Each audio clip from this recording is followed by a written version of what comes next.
Ever had that feeling that something's holding you back, but you can't just, put your finger on it? Well, today I sit down with the amazing and hilarious Avrill Juriansz. She is the author of this amazing book, Awareness Holds the Key. She's absolutely incredible. Here you can see at the side of me. I'm going to pop the picture up on there. She's incredible. She's absolutely incredible. Her story about breaking free from cultural expectations and finding her voice is going to hit home.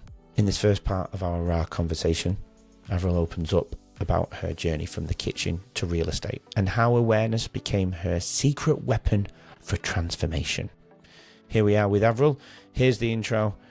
We've got 5 parts. This is one of 5, but for now, go and subscribe to the channel here on YouTube. Full episodes out on Spotify and Apple Monday and Wednesday. But if you like the smaller chunks, here we are on YouTube every night, single night here in Australia, 8:30 p.m. For everywhere else, I think that's around at this time of the year, will be 11:30 a.m. in the UK. Everywhere else, we'll have to figure that one out. Come back for part 2 tomorrow as well, but here's part 1. Welcome to Leading Our Own Way. I'm your host, Andrew White, and this is the podcast that unveils captivating narratives of resilience and personal triumph. This podcast is for anyone seeking inspiration and insights on overcoming life's challenges. Follow and subscribe, and then we can lead together forever. I don't know how we're going to get through this episode tonight because you've made me laugh for hours on our pre-chat that we did the other month, Avrill. You're already making me laugh. I can't even start this series. Anyway, good evening, Avrill. We've got Avrill Juriansz on the show. Welcome, Avrill. How are you? Avrill. Hi. Am I saying it even right? I feel like I'm questioning myself. Avrill. No, that's right. I want to say April O'Neil, like from the Turtles. I don't know why. It's in my head. That's what I'll call. Sorry? I'll call you Michelangelo. Anyway, see, I told her, look, everybody, she's already got me started. She's hilarious. She's a hoot. She's going to talk a lot about stuff. And, oh, my God, I'm going to laugh at some of the darkest moments of your life. And it's inappropriate, basically. Shouldn't be doing it. Anyway, thank you for joining me on my journey. Thank you for joining me on Leading Our Own Way. It's a pleasure to have you on the show. And I know we're going to be able to give a lot to the world today through your insights, your journey, and what you're giving to the world.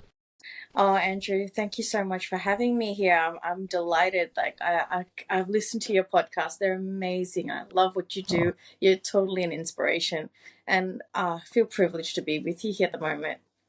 No, the privilege, the honor is all mine. And we met at a network meeting here in Melbourne, and it's one of those awkward things. I've only been to 2, and you were the second one that I'd been to, and you just go around and you start meeting people and you just start talking and asking questions to each other. And it's like little mini dating interviews, isn't it? It's weird.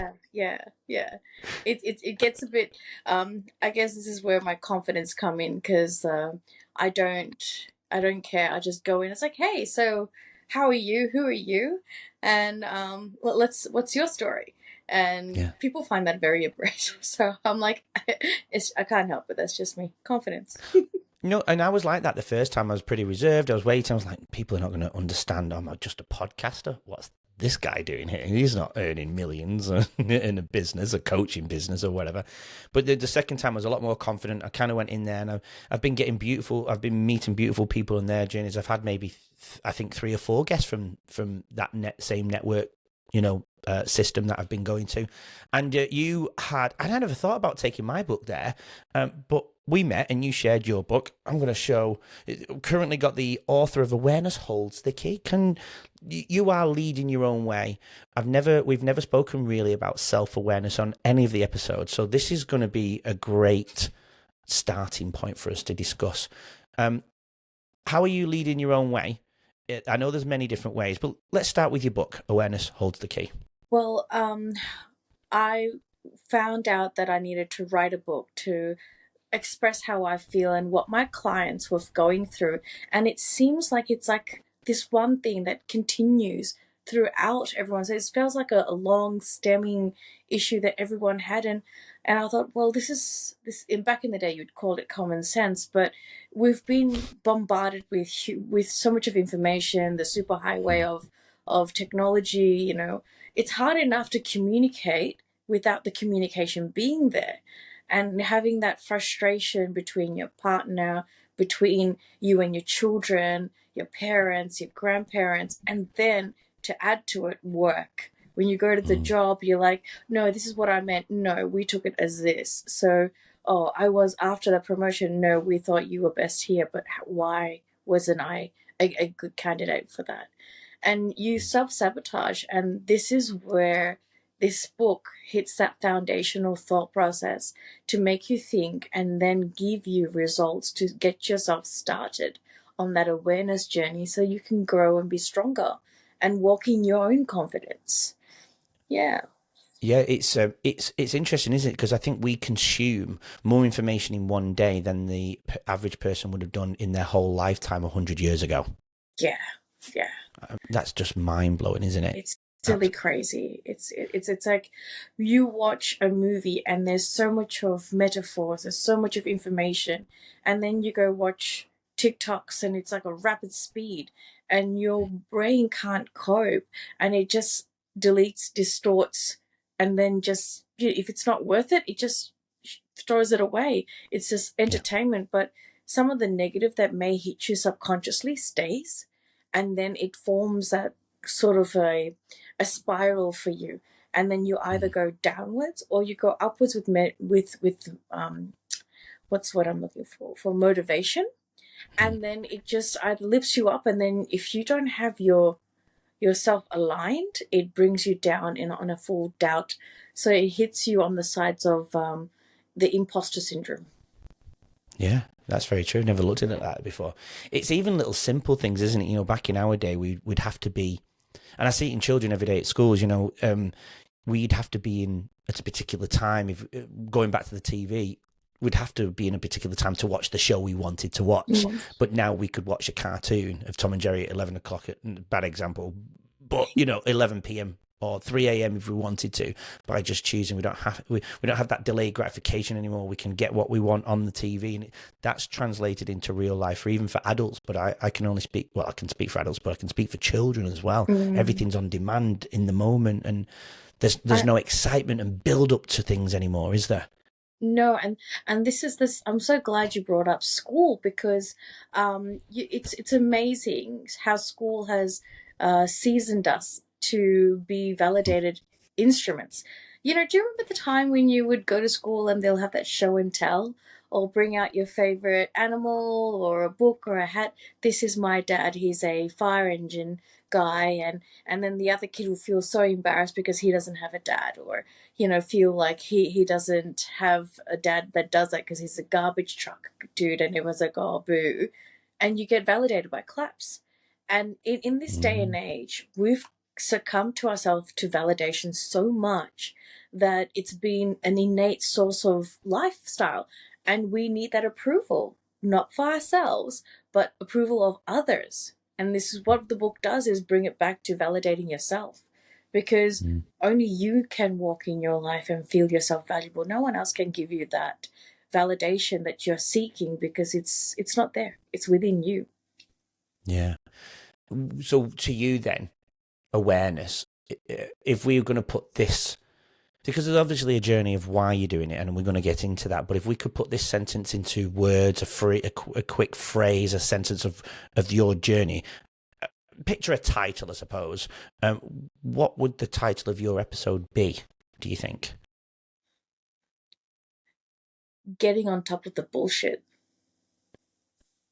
I like that. Might have to write that down. Get on top of the bullshit. So awareness to you then, because the word seems so simple, doesn't it, to talk about it openly, but obviously you've written a book around it. Awareness to you, give us your perception on awareness. Awareness wasn't prevalent because it wasn't innately given, and nor was it even brought up. Everyone assumed that you knew it. Everyone, it's like when your parents said, oh, go put the washing out. And nowadays, if you say that to your children, what washing? Where? Is it in a Yeah. box? Is it here? Is it there? How do I do it? Where do you want me to put it? How many pegs you want it? It's all these 101 questions. Back in the day, Grandma will show you, this is how you put your clothes.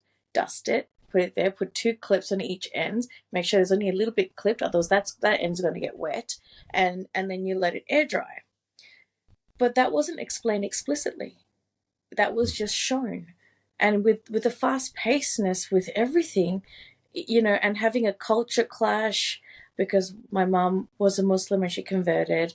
My dad is a Roman Catholic, and then they came to Australia, and Australia was a whole different game plan as well from Sri Lanka, and just relearning how to live your life in a Western world, dealing with racism, and just being aware that you had to be a certain person to be accepted, and to live, to breathe was hard enough. Whereas to even care about yourself and to be self-aware was not needed, because you had too much else. You had too much of bullshit to deal with, of everybody else's expectations, everybody else's culture, and everything. You just didn't have time for you. And you just wanted to fit in, be loved, and just to be a perfect female, to be able to have kids, to be married, and that's it. Have a house, get a job, and that's it. Be a good How do parent. you think? How do you think that is now then, in comparison? It's a massive change. The people that I knew before, they're like, "Whoa, that's you." I'm like, yeah. So I kind of wasn't the same person I was when I was young. I wasn't a subservient sort of human where I gave in to other people's expectations, putting myself last. And I started looking after myself. And with that, I was grateful to have children. At one point, I was told I was unable to have kids. So that was a bit of a scare. I'm like, well, the quote word was, well, what kind of woman am I? If I can't have children, then what's the point of me being a female? Oh, no one wants me. How am I going to be? Who'd want a female that can't have kids? And I was like, oh, I'm not going to have a husband. I'm not going to have a perfect life. And it brought me down to my knees. I was like, no, this can't happen. And she said, the doctor was like, well, there's several ways we can do this via an operation, still not guaranteed. We can try to boost your libido with these tablets and yada, yada, yada, and all sorts of stuff. But in my head, it's like, oh my God, my life is ended as a female. And then I was blessed to have 2 children after kickstarting everything. And that was the pivotal point. Knowing that I can give birth to 2 miracles was the most groundbreaking thing. But even if I didn't have the children, it wouldn't have changed, because I would have come to the same conclusion, that I need to stop living in other people's shadows and expectations. I needed to be aware of who I am and what I'm capable of. Like, my children are grown and older now, and that was the point where I actually pushed forward myself. So what I did last year is nothing comparison to this first 3 months of this year. It's like I've done 5 years in 3 months, and I'm like, whoa. You scare yourself, but you see the difference. And it's imagining how you can release your confidence and release yourself, be proud of who you are, and walk in it. And the world becomes that much more easier. And you're wondering, why was I struggling from the start? And that's what awareness holds the key, brings you that aha moment, and like, oh, okay, it's not so bad. So when you said that when you found out that you couldn't have children before you obviously had the children, you said your life wasn't worth living, I suppose. You're not how did you word it? Not a real woman. I can't remember how you worded it, but it was very, it was hard to hear that you thought that. Where did all of that come from though? Why did you feel like that? Because when you're brought up with culture, with your grandparents, they said, dress like a lady, act like a lady, you're a female. And when you're born as a child, the first thing as a toy they give you is a baby doll and a little pram to push. So you're pre-set in your mind that you're going to be a parent. You are going to have a house. And that hit me like a ton of bricks, because everybody else is going to have children and I'm not. Well, what kind of a human am I? Why is this happening to me? What did I do wrong? You know? And it was just that thought process that scared the bejeebers out of me. And I was like, I can't go tell my parents this. They might, I could be shamed. I could be pushed to a side. There's, because of the culture that you grew up in. Yes, or? yes. Yeah. Because as a, in Catholicism they talk about Mary having Jesus and everyone having sons and daughters and families. It's innate that you'd be like the average, and to know that I wouldn't be an average, that I'm not part of a collective community, and to be different was voodoo. And now I change it around. I'm thinking, nah, different's good. Different's great, because you can stand out. You can walk your warpath. But before, it was at that level of fear that really got and resonated, because I only found that out when I was 16. So imagine when knowing that as a 16-year-old, and without that education, before you could even start a boyfriend, knowing that you can't even offer him a legacy, And So sorry, go on, sorry. No. And what they might say to you, would it be painful for you to hear? So thoughts of that rampaging, because you see, Saddle Book Club, everyone getting boyfriends, happily ever after, babies, springtime, and all of this, you wouldn't even get to that, because as soon as they find out that you couldn't have children, next. So it was pretty harsh. Was this, absolutely, yeah. And so was this the root? I always say root causes, but was that the root causes, maybe the deep root behind the book as well? Behind the book was all a collective personal thing. So there was suicide, there was shame, there was everything under the sun that you could not want a daughter, a child to go through. But yet, because of certain circumstances, you go through that. And it's not an average thing that anyone would go through. You probably have one and then they'll be done with it. I just had a how do you say, it's like a full of domino effect after a few years, and it's just kept on falling down on me, and I just didn't see what was the reason why I was alive. And it's just, there was no support. You were scared to go out and ask, and it just wasn't easy for me to love myself because of all of these expectations, and these are all self-inflicted. When I looked at it, no one really cared. It was only me that put this whole pressure on myself.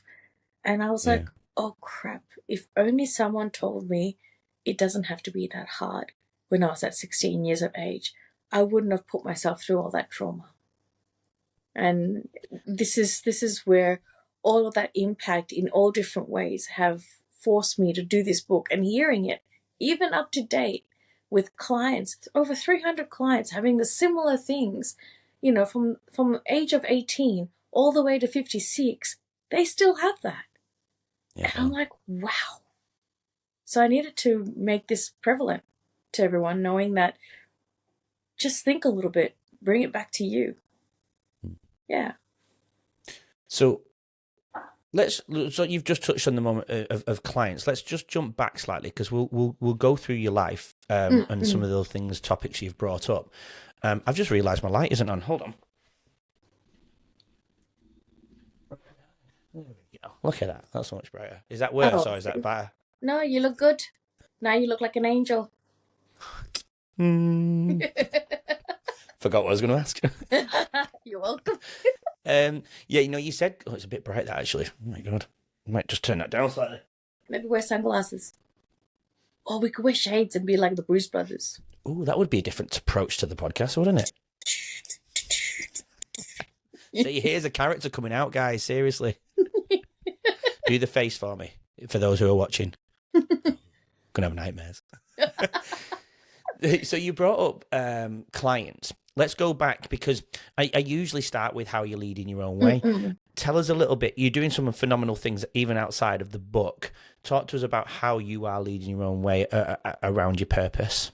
Join us tomorrow to hear more from today's incredible guests and learn valuable insights to help you lead your own way. Don't forget to subscribe. We'll see you then.